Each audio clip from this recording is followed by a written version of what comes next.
Houston Dynamo, Portland Timbers, Sporting Kansas, Los Angeles Galaxy, Pitch Pass, Toronto FC, Real Salt Lake,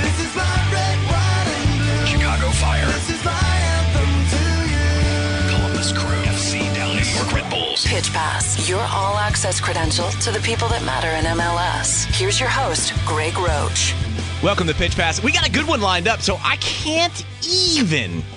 Well, I can. PitchPass.com is where you're going to find everything about the show and my usual iTunes push. If you've subscribed through iTunes, thank you. If you haven't, why don't you subscribe through iTunes? Then it'll just be right there when you open it up again, and you won't even have to go looking for the show. And then, once you do that, tell some friends, and then rate the show or leave a comment. That's all I'm going to ask you to do today. Oh, wait, PitchPass.com. I told you to go there.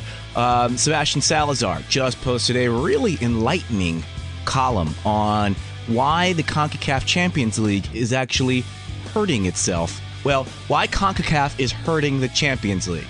It's an interesting read. Go check it out. We'll actually talk about it in just a little bit with Sebastian Salazar. I'm sorry, NBC Sports Network's Sebastian Salazar, also Houston's Comcast Sports Network. But let's focus on the national NBC Sports Network. Sebastian Salazar will join us in a little bit. But first, we head up to New Jersey, home of New York Red Bulls, to talk to the coach. Mike Petke joins us on Pitch Pass. Mike, how are you? Coach, how are you, sir? Roach, what's going on, dude? Wait, do I call you coach? Do I have to call you coach now? Shut up. Call me Mike, man. What's going on, dude? Do you remember the days where you would just pop by the radio station and we just hang out? Now I've got to go through your people to get to you. Soon, Mike, when this podcast blows up, you're going to have to go through my people, and then my people have to get in touch with your people. It's going to be a huge thing. Yeah, well, listen, I'll never go through your people. My people will go through your people. How about that? Yeah, well, How you doing, dude? I'm great. When we talked earlier, this was in preseason. You guys were just getting on a flight back to New York, and I know you didn't go into this with your eyes closed. But has this been a little bit harder than even you probably imagined or prepared yourself for? I wouldn't say harder. I would definitely say different. Definitely very different. Obviously, when we talked last time, I was interim coach. Just before that, I was interim coach, and I was trying to prepare the team for whoever was going to take over. So, and then all of a sudden, it's given to me just like that in the blink of an eye. So it was definitely a lot to handle. I would like to think that I've gotten more comfortable in my skin. I've grown a lot in the last 6-7 months. But listen, I'm in New York, with the Red Bulls, a major corporation, billion-dollar company with, big players. And it's tough, but you learn a little bit every day. You keep learning. Did you have that in your mind when you were doing the interim thing and when you first got the job that this isn't just coaching a team. This is coaching a team, a marquee franchise in an American league with the billion-dollar corporation behind it? Well, of course, but the one thing I had going for me is that I wasn't a guy coming from, some little town in St. Louis to, the big city and the big corporation. I was playing for this. Mm-hmm. I've been a part of this organization for, over 10 years. So it wasn't like a complete shock like that, but to be pretty much told one day that you're in charge now, yeah, of course. There was that deer in the headlights for a second, that excitement / nervousness / pressure right on you. But, listen, at the end of the day, I want what Red Bull wants and what the players want, is to have this perhaps more than new players, because I've been involved so long, is that I want this team to succeed, first and foremost, above my own personal gains and above anything else. So, it's been an interesting ride so far, but that's still the main goal, and Rome wasn't built in a day, so we're just constantly trying to chip away at it and get to that goal. Where do you feel you've grown the most since you took the reins? Oh, God. Besides my tolerance, come home and have a couple drinks after a very tough day. I've learned so much, and I have a guy like Robert Frazier as assistant coach who has more head coaching experience than me, and more coaching experience as assistant coach at Salt Lake for so long. I have a guy, Andy Roxburgh, who has been the technical director of all of UEFA in Europe for 30 years with a wealth of experience. So I've grown the most through those two people specifically, which is the ideas they give me, the patience that Andy has with me to sit me down and give me, and pat me on the back, but also, light a fire under my ass, and also just pass along his ideas and me be able to take those and put my own spin on it and try to make this, put my own identity on the team. So I think in my knowledge of the game and my willingness to understand that I am new at this and I need to learn a lot, and I have the right people around me. I think that's been, the biggest thing for me so far. Well, let me ask you from a different way. I'm going to assume that you felt tactically, sure, you would learn a little more than you brought in when you got the job, but I would assume tactically you had ideas on how you wanted to play and what kind of style you wanted to what kind of coach you wanted to be in the style that you wanted to play. I always thought in the back of my mind your challenge would be just trying to find out where that filter is between the frankness and the jocularity of being a player, and then transferring that personality into being a coach. Am I wrong to think that was one of the reasons or one of the areas that you felt like you needed to grow in your first year as a head coach? Yes. I'll tell you, all this months later, since being named, I'm still the same person, and that is a good and a bad. To be honest with you, I'm still on the sideline, losing my mind at every second, and I know that there's going to come a point in the future that I'm gonna change. I'm going to become more of a thing, put things in perspective, and get through the game. I just, one thing I said to my wife when I got the job, not long after, I said, I can't change who I am. I can't become a seasoned veteran coach mentally. And personality-wise, overnight. I don't want to become that guy. I know most likely I have to, or I'm going to have a heart attack on the sideline one day, but I stay true to myself. This is what I'm passionate about. If I'm still the same guy that when I played, if I thought things, if I thought the ref made a bad call, or if I thought a player was doing the wrong thing, I tell him. I'm still the same guy that pulls up to a red light when it turns green and I go and a guy runs the red light. I'm going to chase that guy down, as horrible as that is. It's just the way I am. So that way, I'm probably not where I should be, to be honest with you, but as long as I'm staying true to myself, I'm okay with that right now. I know I'm going to grow in that aspect at some point, but I need to stay true to myself. Are you glad that fall is coming or here so that you can now reintroduce your new line of sweaters for the sideline? I'll tell you, before the DC game, I've become very superstitious. And it's something that I prided myself on throughout my career. I was the most non-superstitious person in the world. Now I have rituals. Now my wife has rituals. It's ridiculous. So when I wore those sweater vests, which is what I like to wear, I just, become enamored with them for whatever reason. And then it got hot. I've heard supporters and people tell me, oh, when you wore the sweater vest, we didn't lose this and that. So, yeah, but it's 98 degrees out, So before the D.C. game, it was a little cloudy at my house, and the night before, and I said to my wife, I think we should break out a real thin sweater vest. Man, it was so damn hot at that game in D.C. I'm so glad I didn't wear it. But yeah, I missed the sweater vest, my man. I'm looking forward to the fall coming. You're absolutely right. Well, I would say if I'm you, I'm looking around and I go, all right, Benny's got some style. Kreis, obviously, maybe the standard right now for best dressed coaches in MLS. Caleb Porter, a very underratedly good dresser. And if I'm you, I'm thinking to myself, how am I going to set myself apart while still being a good dresser? And I love that you went with the sweaters. Of course, but it's not something that I just picked out of the blue. You can ask our supporters for the last 3 years, the Christmas parties I went to, I've always had a sweater vest on. I enjoy them, I think it's something that I loved for a long time, but could never pull them off back in the day. I didn't have the confidence, and now I don't give a crap what people say. To be honest with you, I enjoy wearing them. I want to ask you some updates on some of your players. The Tim Cahill news came out today. What kind of spirits is he in? And just give us an official update from the coach on how long he's going to be out for. Well, we're looking at 3 to 4 weeks. He has a tear in a ligament in his ankle. And the one thing, talk about how his spirits are. Tim's a very positive person, but, now we're looking at 2, in the last 3 months, we're looking at 2 pretty bad tackles from players that have knocked him out of commission for extended period of time that have gone unpunished. I don't think that Jakovic is a dirty player at all. I think it was a bad tackle. I think gotta watch what I say here.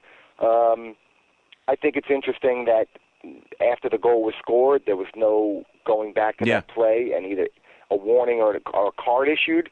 And I'm not surprised that most likely it's not even going to be reviewed this week. You go back to Salt Lake, the game against Salt Lake almost 2.5 months ago, whatever it was. It was a knee-high challenge that Tim tore his PCL, and it wasn't reviewed. It was refused to be reviewed from the league a couple days later. I mean, this is a main player for ours who plays hard and gets these 2 tackles on him, and, it doesn't seem to be an issue. Anyway, that's my little rant, Roach. I'm sorry, but he'll be out for 3 to 4 weeks. Then we have Roy Miller, who has a bit of an issue with his Achilles. We're looking at around 3 weeks. Connor Lade is looking at 2 weeks with his knee, and Brandon Barklage is a day-to-day. He felt something in his glute the days leading up to the DC game, and we gave him a test right before the game. He says he feels fine, he's ready to go, and then within 15 minutes he pulled up lame, so that was unfortunate. So we're a little bit battered, but we're okay. We have guys waiting in the wings that want to step into those roles and show what they could do. Now, I don't know if I'm sure you've looked at the film already. Even as it happened live, and I'm talking about the Cahill injury. Number one, I don't know how it wasn't a penalty kick. And then number two, I don't know how you don't go back later on, like you said, after the goal and take a card out. Because as I'm watching the replay, the ref is literally 5 feet away, and he is dead staring. Like, he almost gets into the crouch and is looking at the play as it develops. And I'm thinking to myself, you're looking right at it. There's nowhere else that you could be looking. What do you do when you see a replay like that?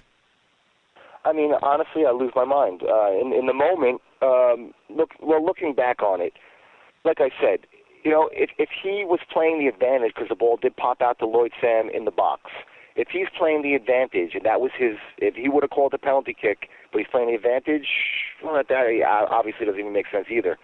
I don't know what he was thinking, and if he was playing the advantage and we did score the goal then, which we did, then not to go back and issue a card or at least have a talk with it.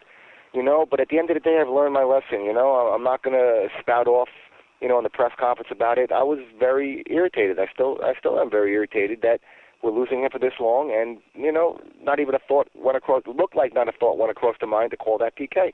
It was clearly showing his cleats into his ankle, and now he's got a torn ligament. When and you're fully expecting the disciplinary committee to just kind of bypass this. I mean. You'd love it. No. If I had to rate this with the Salt Lake tackle that was knee high that tore his PCL, they told us they chose not to review that. So I can't imagine they're reviewing this. Like I said, I want to make it clear I don't think he's a dirty player. I think that it was a bad challenge and he got him in the ankle, but it was studs up, and it should be reviewed. But I'm not holding my breath that it is. Let me ask. It's not gonna cure his ankle. So if they don't, whatever. Let me ask you this, and then we'll move on. You say that you were told by them, that the league, that they chose not to review it. When I hear that, I think to myself, wait a second, how can you choose not to review something? What do you think that means? We chose not to review it. Well, what I think it means is that I think that. Because it has to go to the disciplinary committee for an official review, which is a 5-person panel. And for something like that to be either overturned or something to be awarded, from what I understand, I could be wrong, it has to be unanimous decision. So I'm sure that there's somebody beforehand, I'm sure they get hundreds of calls a week from all the teams about, you need to review this, you need to review that. So they probably have somebody looking at all these things, and then it has to go through that person to get to the disciplinary committee. Now, again, this is just a guess. Yeah. So when we got word, we put an official thing saying we'd like this play reviewed, and they said, we're not going to review it, or they might have said we reviewed it and we didn't see anything wrong with it. I'm not sure which one. But it just, listen, I know they have a tough job. I'm not criticizing, all right, or anything. I don't need any more money out of my pocket for fines, but I just, it's one person's opinion, which is mine, against other people's opinion, which is theirs. And I see something wrong, they don't. We move on, I guess. Let's talk about Bradley Wright Phillips. I have to be honest. when I heard that he was coming in for a trial with you guys, I thought to myself, okay, I'm not going to get really excited, and if it works out, it works out. But I gotta admit, he was very, very lively in his first match with you guys against DC United over the weekend. You had to have been happy with what you saw. Is for him, it's just going to be a matter of getting up to the speed of the league and getting his full fitness? Yes, I think so. I think that we saw so much potential in him, and he has played at a very good level over in England. We saw so much potential in him when he came over here. His speed, his explosiveness, his willingness, his offensive mindset, which I call it, which I love that players that they think about going forward first before they look to play a lateral pass or backwards. He just always constantly getting the ball and wants to go forward. And his nose around the goal in practices. With every player that comes over from any other league in the world, no matter how good that league is, EPL, the La Liga, anything, MLS is very different. You know, it's if you just start with the off-field stuff, that the travel that we go through, you know, compared to those leagues. On top of that, you know, the speed of play, what perhaps at times this league lacks in finesse with, you know, ball skill and this and that, which we do have a lot of, but what we lack a little bit in that, it's a run-and-gun game. It's very physical, and it takes a lot of guys time to get used to. So we brought him along as slowly as we could, and I felt it was the right time to put him in there, and I was very happy with the way he played, you know. More happy with him listening to what we expected of him and putting the effort in to do the things we asked of him, and he did a very good job. And now you add Lloyd Sam, who's been with the team the whole year, but kind of in and out of the lineup, Fabian and Henry. You got to like your options up front as far as attacking. Yeah, I do. I definitely do. You know, the one thing, you know, at the end of the day, these guys, I believe, know by this time now, I've been preaching all year that, you know, there's nothing, especially when it comes to me and my history with this organization, there's absolutely no agenda, there's absolutely no personal issues whatsoever. I'm going to put the best players that I feel are going to get a result that weekend, you know, and it's going to help this club win. You know, it could be my mom and my dad and my brother and sister on the roster. If they're not cutting it, I'm going to bench them, and the Christmas dinner will suck. But, you know, at the end of the day, I want to do what's best for this club. So they do know that. So it is very nice to have options, you know, at your disposal, and it's great to see him battle it out for 5 days in between games. Now, having said that, I think one of the things that will be leveled against Red Bulls as maybe a missing part is that creative central attacking midfielder. What would your response to that be as maybe what is missing from the Red Bull attack? Well, I mean, if anybody has been watching all year and saw how we started the season and what type of formation we played, went through the whole preseason, and what we are now, we quickly changed back to a 4-4-2. It's obviously because of that aspect right there. And it's not because we haven't looked. It's not because we haven't tried. It's not easy just to pick up somebody, and we weren't willing to settle for somebody that we weren't 100% sure on. So we are a 4-4-2 team, and it's not to say that we won't go to, you know, 3 forwards at one point, you know, within a game or for one opponent, you know, but the players that we have, the personalities and the abilities, we're a 4-4-2 team. Structured 2 lines of defense, back 4, midfield 4, and guys like Thierry Henry, guys like, you know, Tim Cahill charging late from the box, Eric Alexander, Fabian, who could make bring that small quality that could be a game changer. And yes, of course, I know that. You know, we realized that very quickly.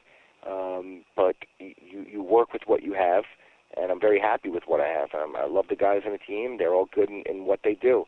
But we are a team that is lacking that real creative spark from behind the lines, and we're a 4-4-2 team.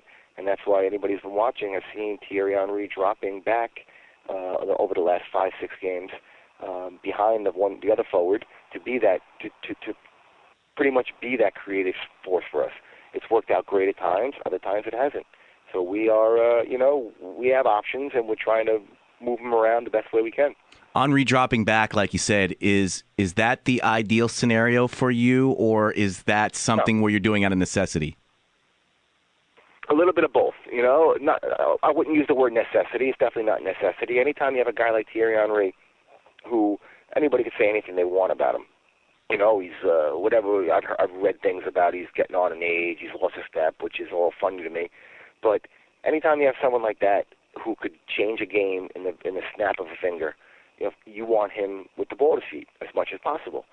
So we became a point that we said, you know, we're playing a 4-4-2. Why can't it turn into like a 4-4-1-1? You know, I guess you could label it like that, where he could drop in and almost be a fifth midfielder, you know, and force their center backs to make a decision. Force their midfielders to make a decision. They're going to leave Dax. They're going to leave Tim to cover Thierry. Is the center back going to charge out and try to get on him and create that gap that, you know, Fabian or Bradley or Petke could exploit? And we've done that, and we've had some success with that. But at the end of the day, like I said, you work. What I've learned is you work with what you have, and you try to put them in the best situation. It doesn't always work out, but as long as you're trying new things and you're trying to do what's best for the team, you know, it'll only be a positive result. This league is just filled with teams who are constantly in and out of form. It's the nature of the beast and the way that the league is set up. You're the coach of the Red Bulls, though, so I need to ask you about the Red Bulls and why haven't you guys been consistent throughout the season, and what do you guys need to do to maintain some level of consistency as we head to the crucial part of the season? Well, listen, if I had that answer, I'd be coaching at Barcelona. You know, if I could give you a solid answer and fix it and be you know, and win 25 games because of it, I'd be set for life. It's an enigma, you know. I have many things on my mind why that happens, you know. It's a mentality thing. How do we beat Montreal 4-0, beat Salt Lake 3-2, beat Kansas City 3-2 in Kansas City, and then tie Toronto, lose to Columbus on the road, lose to Chivas on the road. You know, sometimes I think maybe we play to the ability of our opponent. That's no disrespect to the three teams that I said we lost to at all. You know, this league is really made up of they really want parity.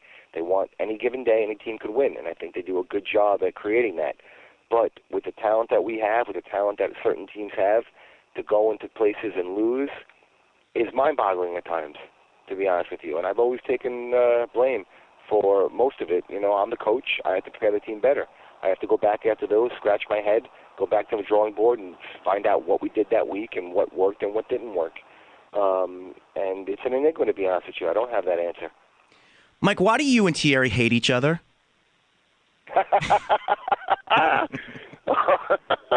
Listen, I knew something was going to come up about that. But you definitely voiced it in a phenomenal way, my friend. Well, because he's a huge personality, and I'm a very volatile, emotional person. So you put those two together in a room, and it's great TV. No, I mean, I respect Thierry, and he knows this more than anything, and I know that I have the respect factor from him as well. Thierry wants to win more than anybody. He wants things done right. He wants things done perfectly. That's probably one of the biggest reasons why he's attained all the things he has in his career. At the end of the day, sometimes emotions boil over. If last Thursday I had a fight with or an argument with pick anybody else on the team besides Cahill and Thierry, it wouldn't have made hardly any news. You know, but because it's Thierry, it became blown out of proportion. And mind you, these are things that happen all the time on every team in every sport in the world. You know, but because it's Thierry Henry and a first-year coach, and New York, and there was reporters there, it became something more than it's not. You know, he wants to win, I want to win. Our emotions boiled over. Within 20 minutes after that, everything's fine. Name a coach that you had a training ground flare up like that with when you were playing.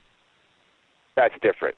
That's different. What do you mean? Like you said, it happens all the time. I'm sure at some point in your career, you're a fiery personality. At some point, you know, you probably had like a little bit of a bust up with a coach as well. Correct? Listen, I grew up as fiery and as emotional as I am. I grew up under the iron thumb of Mr. Ed Petke, my father. The most blue-collar, old-school person that you will ever meet. Mm-hmm. I never batted an eye to him.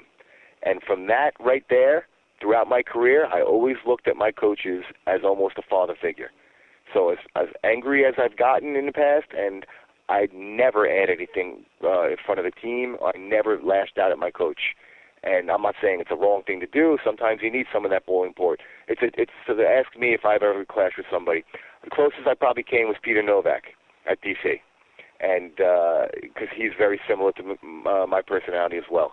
Never went on the training ground, never went crazy, but we've had some pretty intense with Peter backdoor, backroom blowouts. But no, I mean, but you could name so many in this league alone, if not around the world, that happens. It has to do with a personality thing. Now that I'm in charge, it's different. I don't have the only person that's like a father figure to me is Andy Roxburgh, Gerard Houllier, and Mr. Mateschitz, who's the owner of Red Bull, and I would certainly never raise an eye to them. Anybody else is fair game. So let me ask you this: as I'm an MLS fan. I try. You know who my favorite team is, but I try to be a fan of the league, and I try to support the league. And when Thierry Henry came over, it was exciting, and he's done a lot of exciting things on the pitch. But then he's also done some things, and I've talked with Dax McCarty about this on the record. And I ask him, hey, what's it like when he's telling you guys off during the middle of a match? And it's frustrating as a fan of the league to see him have an attitude of. And I know he's a very decorated player, but being almost above the rest of the players on the pitch. So I'm going to ask you, Coach Petke, how should I feel about Thierry Henry as a player in MLS only? And this is not as an uber Red Bull fan, but as a fan of MLS. Well, I think, honestly, as a fan of MLS, definitely as a fan of Red Bull, but close to equally as a fan of MLS, you should feel fortunate that a guy like Thierry Henry came over here still in his prime and is a part of this, and no matter what it looks like from the outside, is still in this league and is dedicated to this league. That's honestly how I feel. You look at, there's honestly so many things I would like to say. Thierry's the type of guy, no matter what he's accomplished in his life, no matter who he is, how much money he makes, he wants to tell Dax on the field, what the F were you doing there? And he wants Dax to yell at him, shut the F up and get back to your work. That's what he wants, to use Dax as an example, any player. The problem is that when you have a guy like Thierry who is up on a pedestal because of what he's accomplished, it's difficult for guys, I hate to throw the money thing it's difficult for a guy making $40,000, $50,000, $60,000, $100,000, $200,000 to have a guy who's making 4.5, 5 million, whatever Thierry's making, 5.3 I think it might be, and understand that and do that. And at the end of the day, my thought process is that he's one of 30 players on the roster or 28 players on the roster. He wants that. Now, not to say that if Dax yells that or someone yells that back to him, he's not going to come back at them, but they're all in this together. And if he's going to push him, he's going to push him back. It's only going to make us better. And I think that the problem lies in the league, the world, the team creates something out of Thierry, which he's earned, but it puts him above a lot of the players.